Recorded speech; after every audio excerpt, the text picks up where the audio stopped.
to Knitting in Paradise. It has been named this time. My first episode, I did not have a name for it, and I came up with Knitting in Paradise just because Guam is a little bit of a paradise. So, and as I said in the first episode, this is where I'm living right now, Guam, a little teeny tiny postage stamp of an island in the middle of the South Pacific, I guess. Anyways, it's Knitting in Paradise, and you can find me. The other thing I didn't do in my first episode is tell you where to find me, but of course I kind of did that on purpose because I didn't want to be presumptuous that I would have a bunch of viewers who would want to find me anywhere, but it seems to be the appropriate thing to do if you want to reach out there and you want people to reach back out to you. So anyways, on Ravelry, I am Sushiloveknits. You have to forgive me, I am following show notes just because I can be all over the place unless I don't. But on Ravelry, I am Sushiloveknits, and I'll put that up on the screen. It's just like it sounds. And on Instagram, I am Sushilove23. Sushilove has been a screen name ever since I had got my very first screen name on AOL. There might be some of you out there going, AO what? So yes, it's been a long time since I've had that screen name. But anyway, Sushiloveknits on Ravelry and Sushilove23 on Instagram. Not a whole lot. I'm pretty new to Instagram and fairly new to Ravelry, but all my projects are on Ravelry. And I did decide to start a group, a Knitting in Paradise group on Ravelry. And you can find it if you look up Knitting in Paradise. And for right now, there's not much in there. For right now, I'm just going to keep show notes in there. So patterns that I mention, yarn that I mention, maybe a few other things that I might bring up, I'll put in there in the show notes. Eventually, if the podcast takes off and I get enough viewers or subscribers, maybe giveaways and knit-alongs will come down in the future. I really like that. So if you'd like to join that group, please feel free. Knitting in Paradise on Ravelry. And one of the things that I want to apologize for, there's two things I want to apologize for if you caught my first episode. That is, and I keep catching myself, the amount of the times I say So I am trying to remedy that, and so I'm working on that. I will try. I know it's annoying, and I will try my best to minimize that. The other thing I want to apologize for that I'm also trying to remedy, if you haven't noticed, is looking right into the camera so that I can connect with you guys.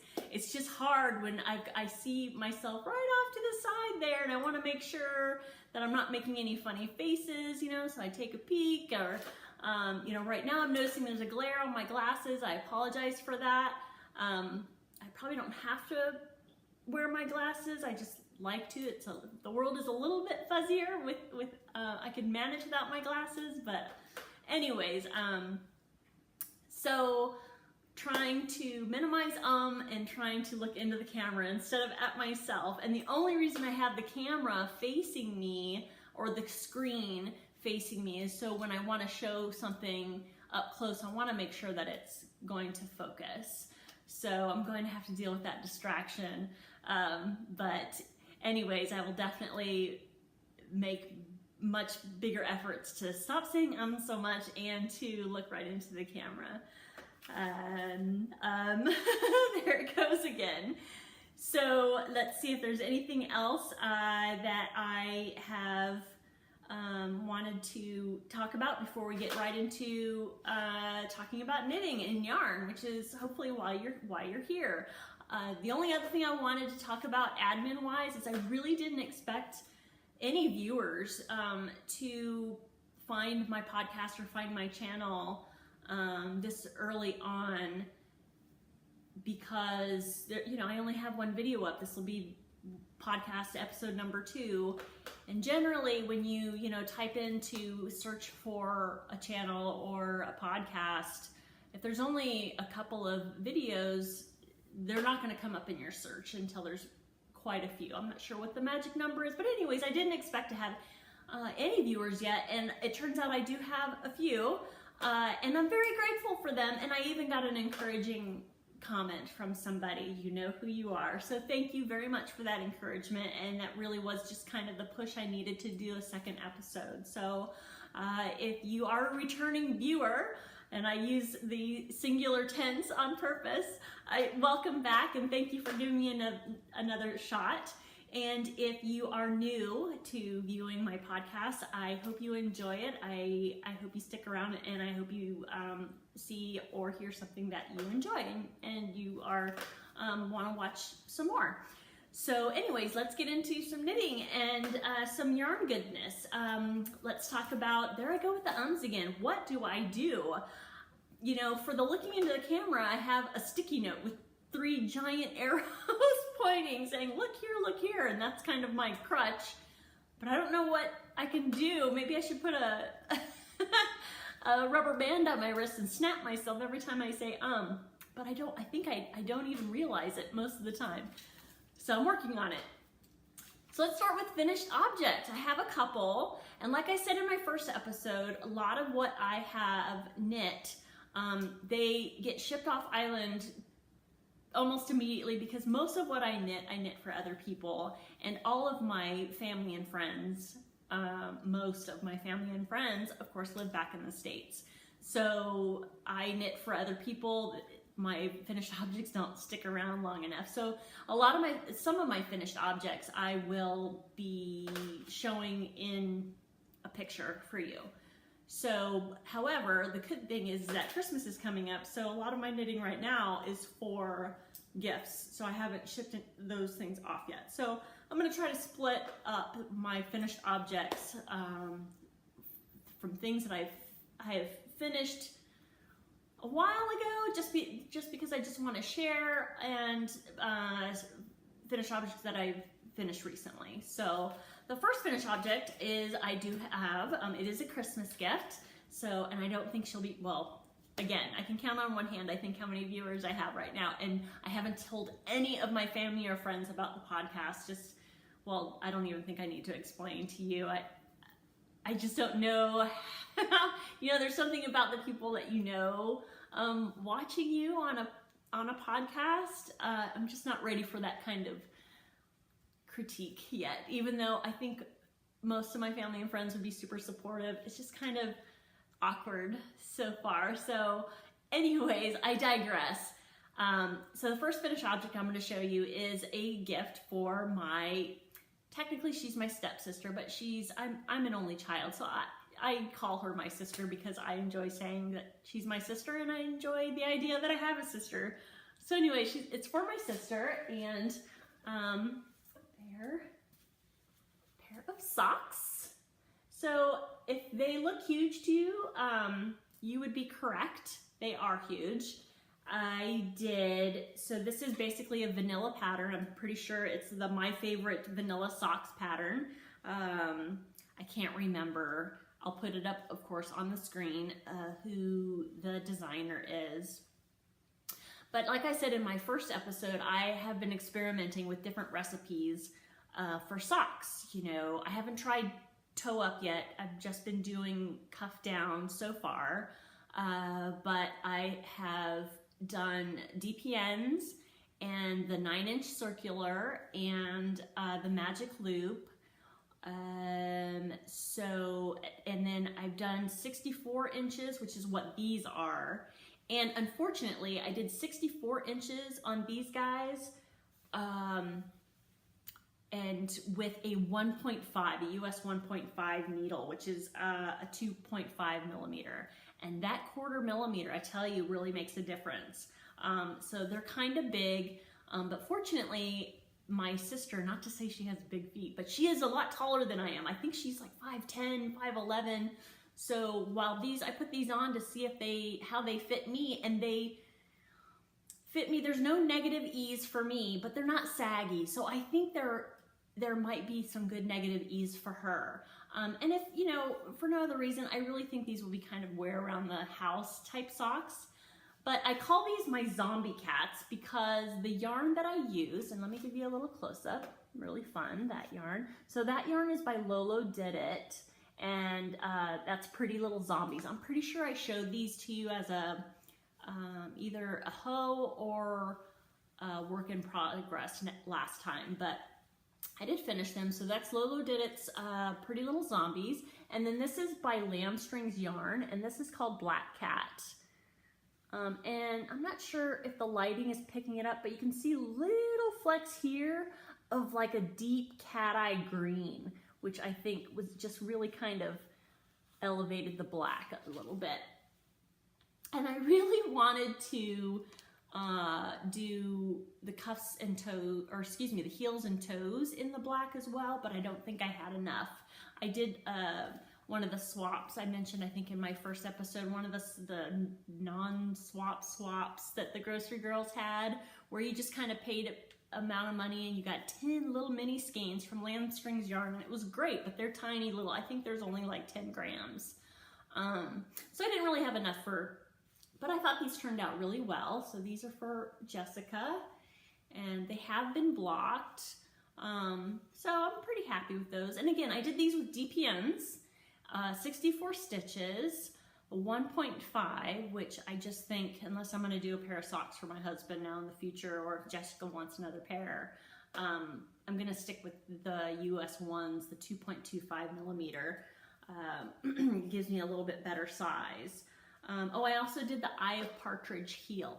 So I don't know if you can, which was pretty simple, which is, I don't know how much different that is than your basic slip stitch heel, but so Eye of Partridge. And then I did the rounded toe, which was also pretty easy, and it was a nice shape, a nice finish.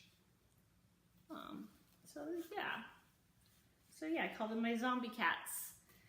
So that's them.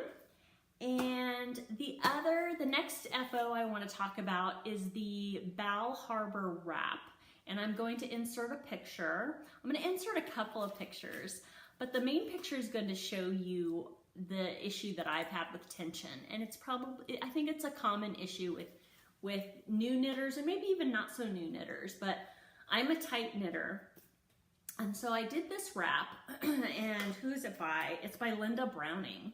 And it's a beautiful wrap, and I used a basic yarn that I got at Walmart. Is the Lion brand, the Mandala, which it's pretty nice yarn. It's a very nice gradient yarn, and I did it in the Genie colorway.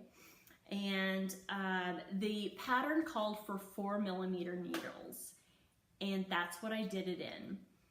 And the picture's gonna show you the two wraps. I ended up doing the wrap twice, because the first one I did, and again, I was so new at it that I didn't really recognize while I was knitting it just how small it was, and that it was going to be too small. And maybe I thought, and I didn't really have a whole lot of experience with blocking either, maybe I thought with blocking that it would bloom and open up, but it didn't. So I ended up knitting it a second time, and I had to go up to 6 millimeter needles, and that's when I got the right gauge, and I got a decent size wrap. And so in the picture, if I remember correctly, I put the ball of yarn in there, but I also put a ruler so you can really kind of see to scale how different. It's the same number of stitches, the same number of rows, but I went up 2 needle sizes, and huge difference. But anyways, the Bal Harbour wrap, it's a super fun knit, thankfully, if you have to do it twice. Super fun, super easy, intuitive, and pretty quick. And I really enjoyed it, and I really liked the color that I did it in. And that was for my Aunt Maureen, and she loved it. So that was really fun. And so yeah, and that's on Ravelry, and that's a free, I'm pretty sure that's a free pattern on Ravelry, the Bal Harbour wrap. The next FO I want to talk about, this is also a gift, and it's for my friend Danny, who is having a birthday in November, so I haven't shipped it to her yet, so I still have it with me. And this is the Let's Go to Market bag, and this is by Lindsay Melvin, and it's a free pattern on Ravelry. and it's pretty neat. It's a pretty neat pattern. There's 2 of them. She gives you 2 sizes, and I did both. And so I did a smaller one. This is the smaller one. And it opens up, and I'll tell you about the yarn in just a moment, but it stretches pretty good. And that's the bottom, which is super pretty. And then, you know, it's a seed stitch handle, but it goes by pretty fast, because I think on this one there's only like 5 stitches going across, or I think there might be 8 on the other one. But anyways, super fast knit. I will say though that getting it started, because it's on DPNs, and you start off with like 2 stitches on 4, so 8 stitches total on 4 DPNs. And if you know anything about that, you know how fiddly that is. And I probably had to rip out and start over again, just because I lost track of, so fiddly. So getting it started is a little bit of a challenge, especially if you're a beginning knitter like me.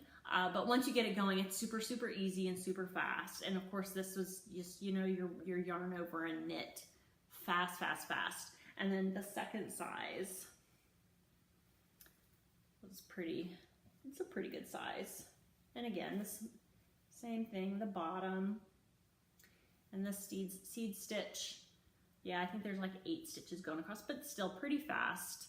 And very stretchy. So this is Barocco yarn, and my mom sent me yarn for my birthday, and she sent me these 3 colors. And I want to say one of them, I think they're both cotton alpaca blends. And I don't think I noticed that it was an alpaca blend until I'd already gotten started. I think that's a little stretchy for this pattern. And for instance, I had it all finished, and it called for, I think, 24 inches of the strap. And I finished it, I bound it off, and then I went and put some stuff in it to kind of weigh it down, and it hung down to the back of my knees. And so I ended up undoing it a little bit, taking off probably a good 9 or 10 inches so that it wasn't, because it stretches pretty good. And anyway, so that was my mistake. I think 100% cotton, maybe linen might be ideal for these, but I mean, they're super soft, and if you're not putting, you know, a bunch of canned goods in here, I think you'll be fine. And I think she'll like it. And she might not even use it for groceries. You know, it could be, this is a cute little beach bag, but they're cute and fast and easy and free. And so you can't go wrong with those. So that's for them. And I think yeah, I used the needles that it called for, just because, I mean, it would be kind of hard to knit too tightly with this kind of pattern. So anyways, I think it did okay. So that's those. And so those are my FOs for today. And let's talk about what I have in progress. So I had mentioned last episode that I was going to start my first sweater, and I did. And if you follow me on Instagram, which you probably don't yet, but I did a gauge swatch. I wanted to do everything right. You know, it's going to be my first sweater, my first real fitted garment. And so I wanted to do everything right. So it was my first gauge swatch, and which I did, and I actually have it right here. And I might have shown, I think I showed a picture of the yarn that I used in the first episode, but here's my gauge swatch. So, and yeah, it is blocked. It kind of curled up. It's been wadded up in my little knitting bag, but you can see just how beautiful the yarn is.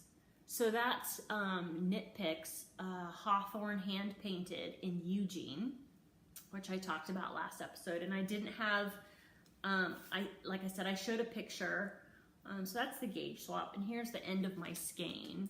It's just gorgeous. You see, this is why I look, you know, make sure that hair isn't falling into my mouth. Anyways, so as I said, I'm a tight knitter, and so I wanted to make sure this fit. And when I did my gauge swatch, I realized it called for, I believe, a 3.5 millimeter. And I wanted to go up because I don't think I'm as a tight knitter as I started. I think I have improved a little bit. So when I did my gauge swatch, I went up, but only 1/4 of a millimeter. So I did my gauge swatch in 3.75, and I actually got lucky and I hit gauge. I'm pretty sure if I measured correctly. The jury's still out on that. And here's why I think that. So I started it. Let's take a look. I've got quite a bit done. And if I haven't mentioned it so far, this is the V-neck boxy by Hohi Locatelli.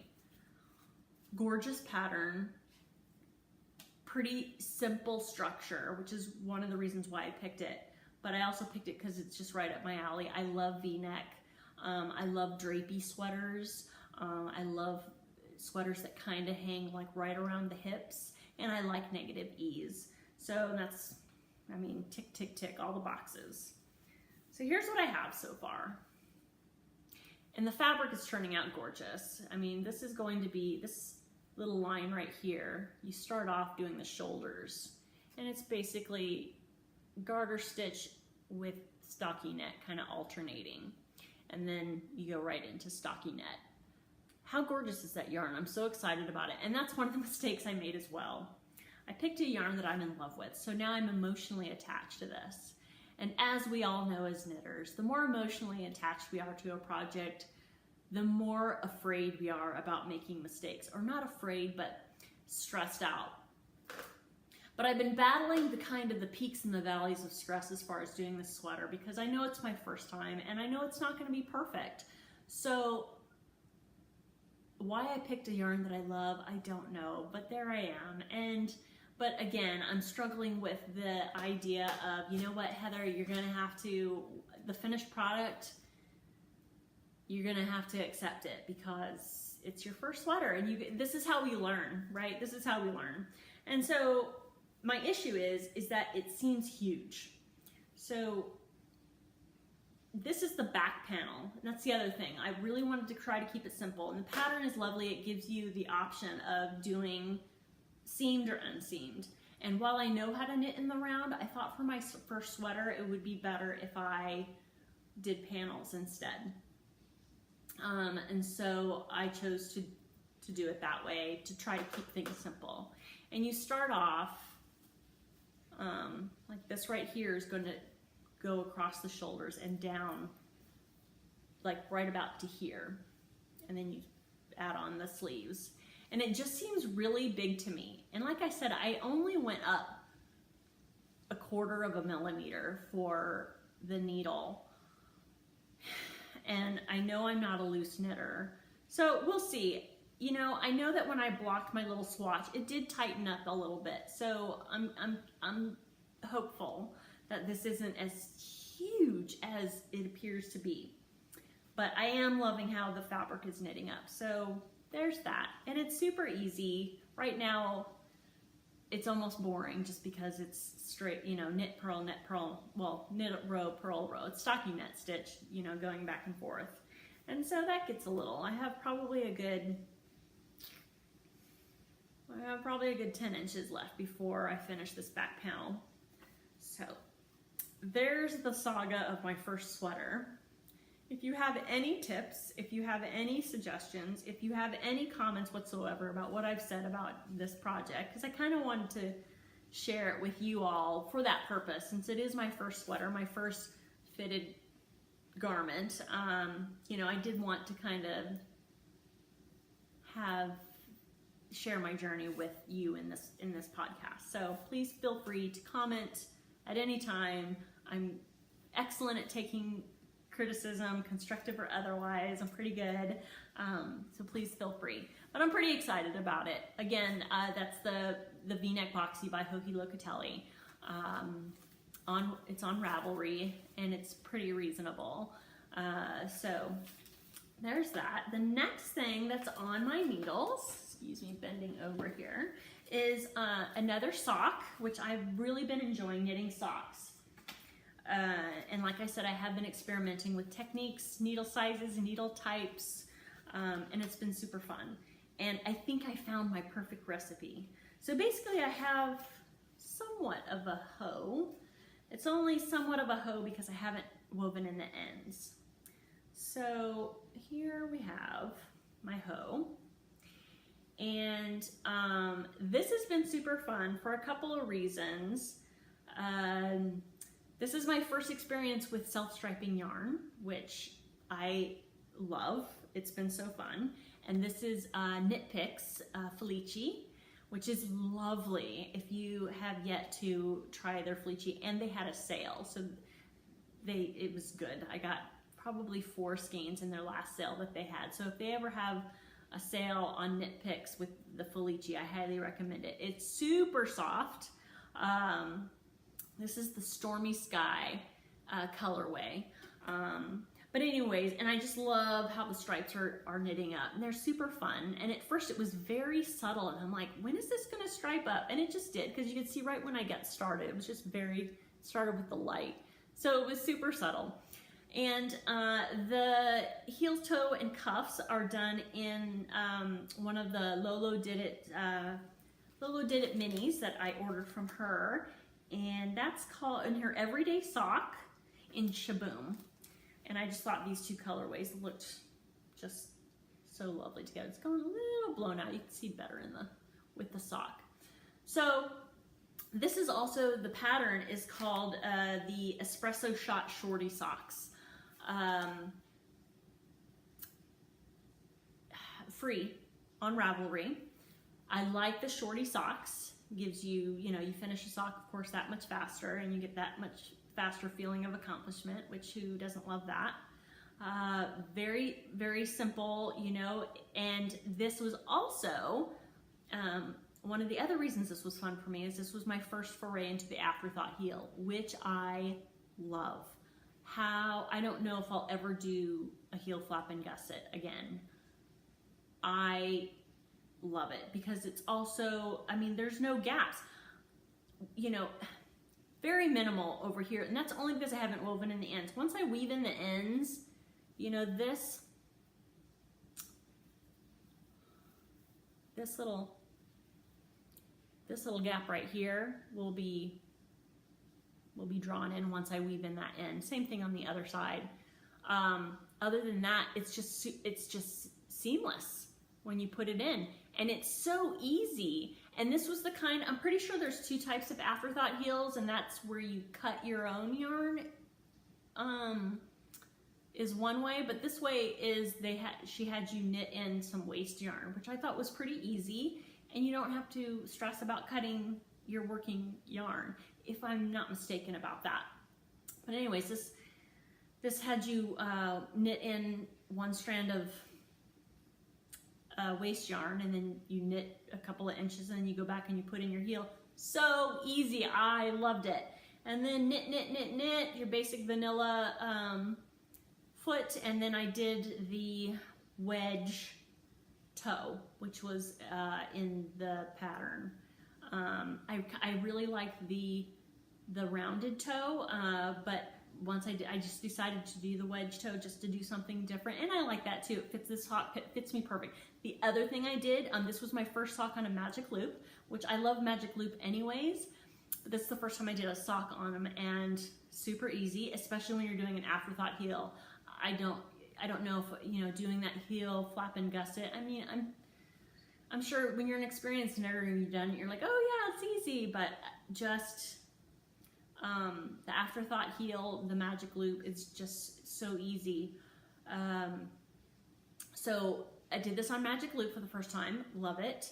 And then I also did 60 stitches, and that's what the pattern called for, because she personalized it in a way. She's like, you know, here's my size foot, and this is what fits for me. And it just so happened it was my size foot too, and perfect negative ease. This is my sock recipe, period. And how great is it when you figure that out? And the cool thing about finding your own is that you can kind of base that on, you know, if you're knitting socks for somebody else and they have a slightly bigger foot or a slightly smaller foot, you base what adjustments you make on your size. And I know I'm probably preaching to the choir, but these are, you know, epiphanies that I'm just having so much fun with. So of course I have to share. So anyways, so there's that. That's my hoe, and I've got my, how cute are socks when you first get them started? Oh, here's a good example of what I'm doing, because you can see my waste yarn. So I've got my waste yarn in there, and I'll probably knit probably 1.5 inches to 2 inches up before I go back and insert my heel. And so that'll be easy. And you just go back in there and you pick up, you know, that the row right below your waste yarn. You pick up the right legs, and then you pick up the right legs of the row just above your waste yarn. And then you're able to take out your waste yarn and you create that hole, and there you go. There's Bob's your uncle, and you put in your heel. Easy peasy. But anyways, how cute are socks when you first get them started? Just super cute. So that's what's on my needles, and I've been pretty, you know, usually I'm comfortable when I have 3 or 4 whips, but with the sweater going, I like to kind of spend a lot of my time on that, because there's just a lot of knitting involved. The other thing I'll have going, I mentioned in my last episode that I am doing the Jolly Wee Elves for Christmas gifts, just kind of as a little ornament, but not an ornament. They're little elves, and I'll insert another picture here in case you don't want to go back and look. But it's by Church Mouse Yarns. Super cute little guys. I've made 10 of them, and I think I have 3 or 4 more to make. But they're so fast and so easy. I was rushing at first because I thought, oh my gosh, I have like 15 of these to make before Christmas. But they're so fast and so easy. I already have 10 of them done, so I have plenty of time to make the last 3 or 4. So that's what I'll do. If I get bored with the sweater sometimes, or the sock, then I'll do another elf to just kind of mix it up a little bit. But yeah, normally I have 3 or 4 whips going, and right now I only have 2. And I can almost guarantee, now that I've talked about it, I'll probably cast on an elf when I finish recording today. So what about you guys? Are you guys, I mean, I guess that's kind of the team. You either have team monogamous knitters or team polygamous knitters. And I think to me, it really depends on the projects. Like I said, you know, once I get going on a project, especially when I get close to the end of a project, then it's all about that project. If I see the light at the end of the tunnel, yeah, I'm married to that project until it's done. So I know everybody has their own style. So what's next? Oh, the other thing that I wanted to mention, see how I get scatterbrained? This is why I follow notes. Is I had these needles, which I'm sure most of you have heard about, but I am going to jump on that bandwagon. I just got these needles. These are the Chow twists, the sock needle set, and it's a beautiful little set. And so this is basically my first project with these needles, and the Chow are delightful to work with. And so it comes in this little package. This will be part of my acquisitions segment that I'm adding in here. And it comes with a little ruler and a needle gauge, which is nice. And I think this set comes with, oh, and these are the minis. They're the Chow Twist minis. I said sock set, but that's what it is. And it comes with 2 8-inch cables and a 14-inch cable and a 22-inch cable. And then I ordered separately, I got a 30-inch cable, and that came separately. And then it also came with just this little thing, little container, and inside it has some T-pins and the little keys so you can tighten up the cables. And it's just so cute because it's got a little heart inside. And so that's a neat little container. So that came with it.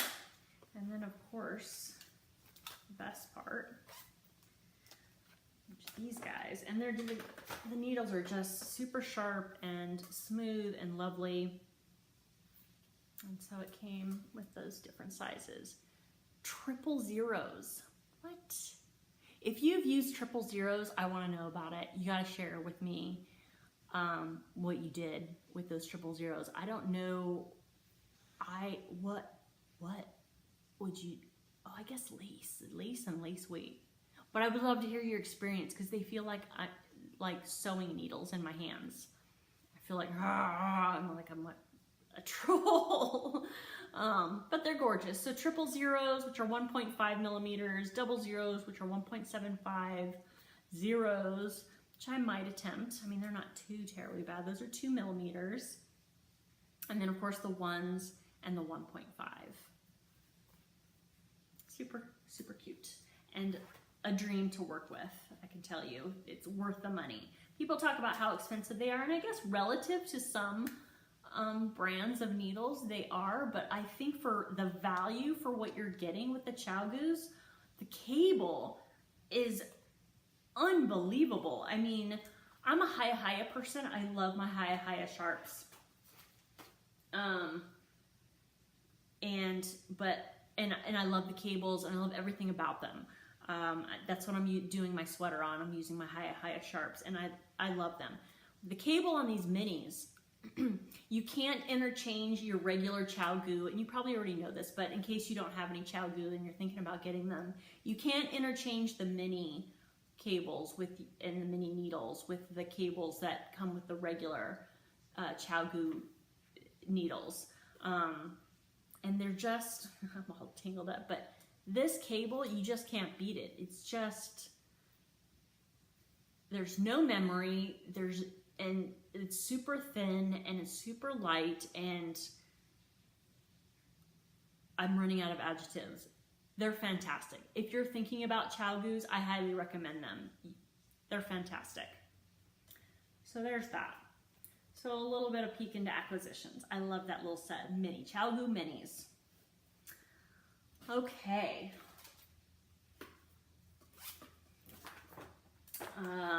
What's next?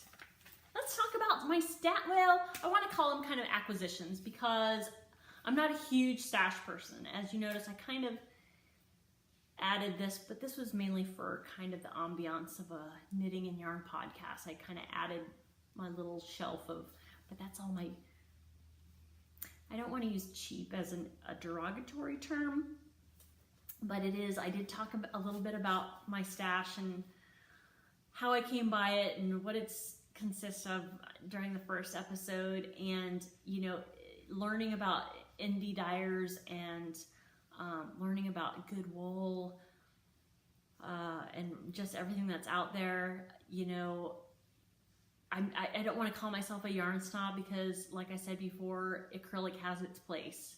I'm doing all my little elves on it, and anyways, so that's part of my stash, and that's mostly my cheap acrylic stuff. But I don't mean to look down my nose at it, but it certainly is fun to look at. It's yarn. So anyways, I don't want to call this segment just stash because I'm not a big, I would love to get yarn every day. Squishy mail is the best kind of mail. I love it. But I'm not a huge stash person. I'm not going to have, and I just don't have the means of, we don't have a local yarn store here on Guam. I know, boo-hoo. Don't feel sorry for me because, you know, online yarn stores deliver pretty quickly here, and I have experienced it. It's great. But because it's, you know, I get most of my yarn online, I try to keep it to a minimum. And excuse me, my throat is getting a little dry. Excuse me while I take a sip of water.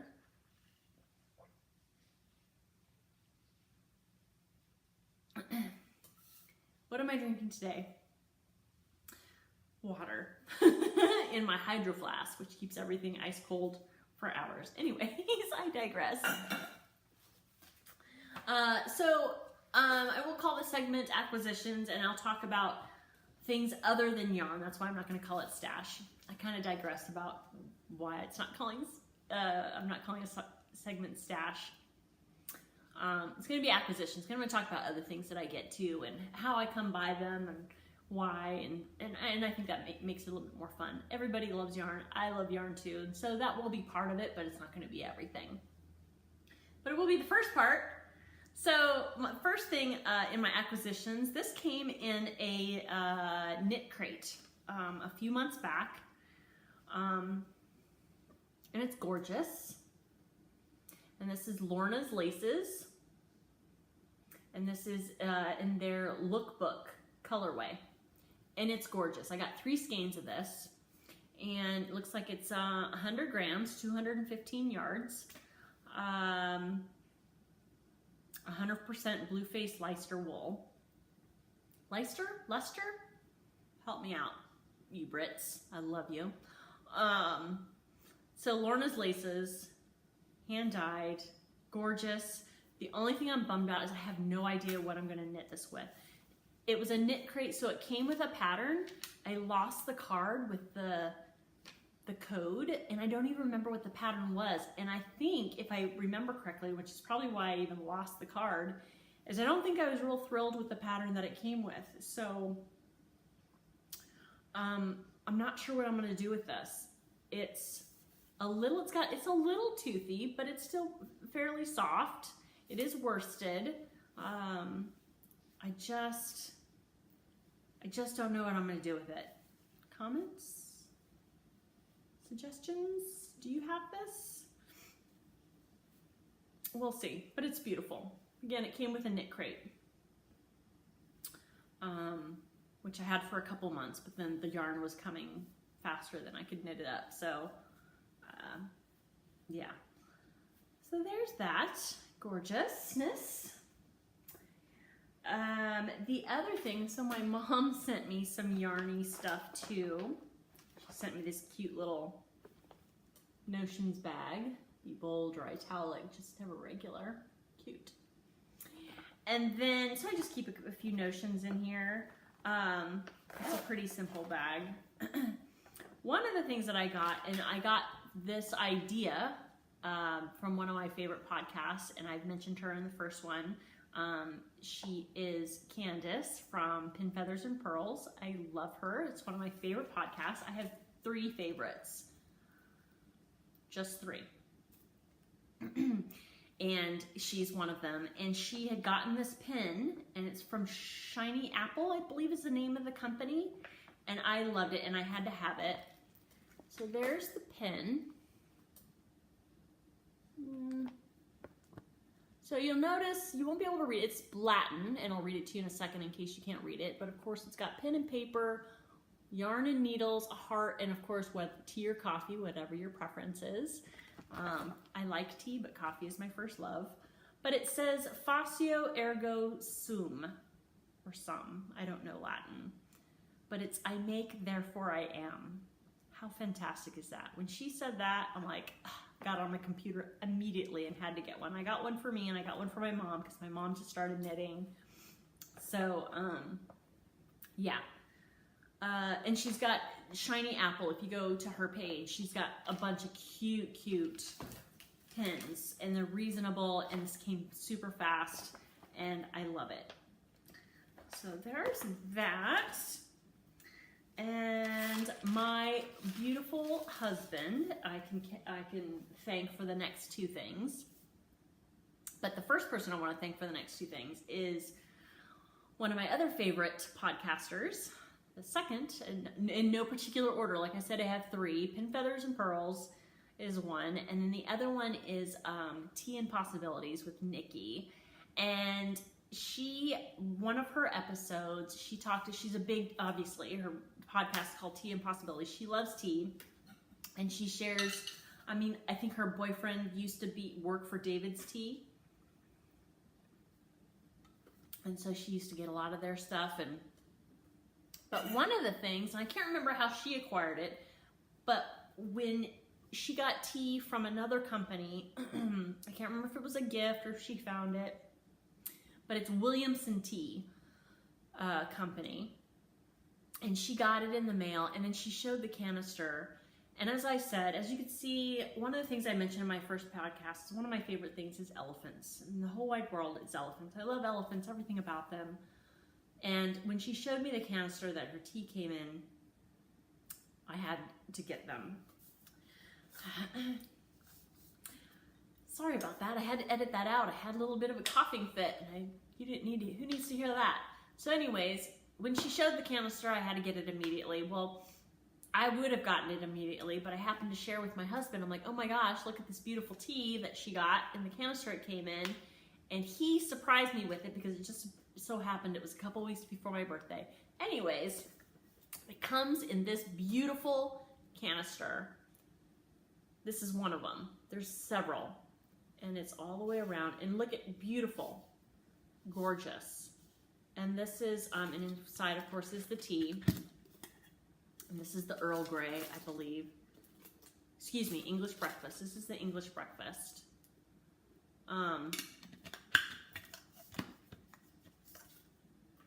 Williamson tea. And then my husband even went a little further and he got another canister. And this is the Earl Grey. And this one's got the little baby on it. And it's just gorgeous. And I don't know if you can see where it says, there's words in the ear and in the trunk. And it just goes all the way around. Just beautiful. And it says, devotion, affection, tenderness, warm-hearted, loving. The ears say, always there to lend a listening ear. And then down the front, it says, the ribbons of your love are woven around my heart. A loving hug lasts long after you let go. And it's just gorgeous. The little canister with the baby. And it came with a little card, and there was a handwritten note with the card that just said happy birthday, which doesn't take long, but I mean, what a nice personal touch.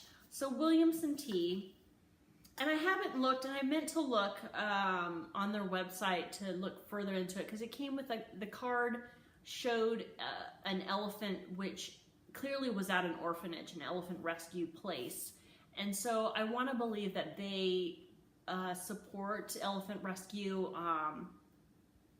and that kind of thing.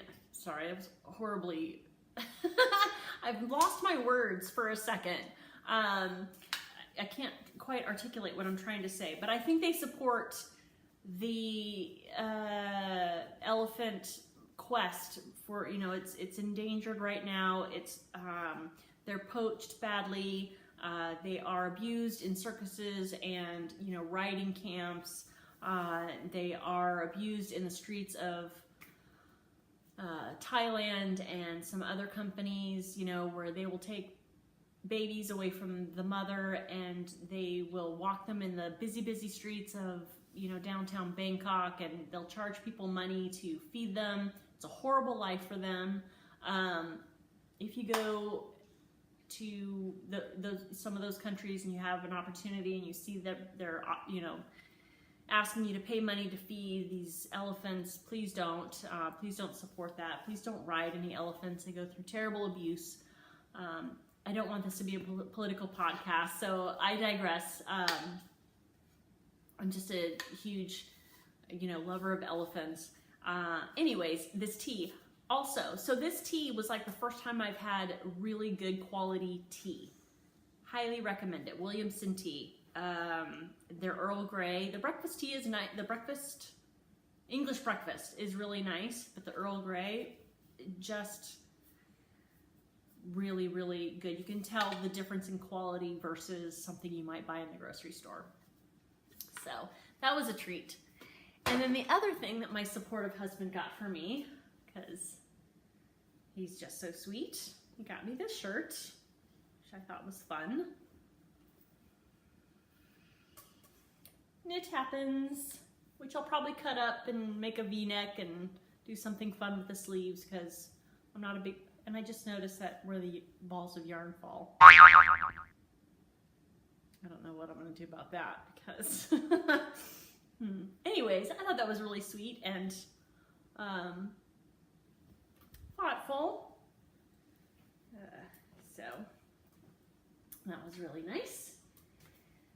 So that's basically it as far as the knittiness and yarniness that I'm going to talk about. I really want to try to keep these episodes, these videos, to about an hour or under, because I just want to be able to stretch what I have to share out, and I don't want to lose you as a viewer. And I know for me, I can watch a podcast for about an hour before I start looking at the time, and then I start fast forwarding, and you know, so I really want to keep these for about 50 to 60 minutes. So the only other thing, how do I do on you know, give me 50 lashes in the comments if I didn't even, I hope I did better. Next time I'll have a rubber band. So the last thing I want to talk about is favorite things. It's kind of a segment that I wanted to kind of personalize my podcast. And I think I mentioned in the first episode, one of my favorite things besides elephants is basically any and all things British. British writers, British crime dramas, British everything, really. So I will start with one of my favorite British crime book series so far. The author's name is Elizabeth George, and she has a series where there's two detectives, Thomas Lynley and Barbara is his sergeant. I can't remember her last name. It's been a while. I've read the first 7 of them, and there's probably a good 20 in the series. Really good.